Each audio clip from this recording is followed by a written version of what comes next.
तर मी नगरसेवक झालो तर प्रभाग 35 जो नवीन नागपूर म्हणून ओळखला जातो त्यामध्ये अत्याधुनिक तंत्रज्ञानावर आधारित रोजगार आणण्यावर भर देणार असा विश्वास भाजपचे उमेदवार संदीप गवई, रमेश भंडारी, विशाखा मोहड यांनी व्यक्त केलाय। गेल्या 9 वर्षांमध्ये झालेला विकास आणखी पुढे नेण्याचा संकल्प या उमेदवारांनी केला।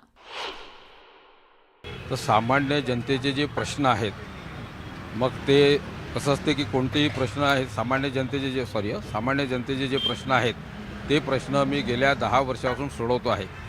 मग त्यांच्या घरगुती समस्या असतील किंवा प्रभागातील समस्या असतील, जसं सिमेंट रोड आहे, तार रोड आहे किंवा गडाचे कामं आहेत किंवा सिवरेज प्लांटची कामं आहेत, या सगळ्या पद्धतीचे कामं आपण केलेले आहे। आणि लोकसहभागातून, लोकांच्या सहकार्याने, लोकांनी सांगितलेल्या समस्या, लोकांमार्फत असलेल्या समस्या सोडवण्याचा आपण पूर्ण प्रयत्न करतो आहे। आणि गेल्या 10 वर्षापासून प्रभागामध्ये मी सतत संपर्कात आहे, त्यामुळे लोकांच्या ज्या समस्या होत्या त्या मी सोडवण्याचा पूर्ण प्रयत्न केलेला आहे।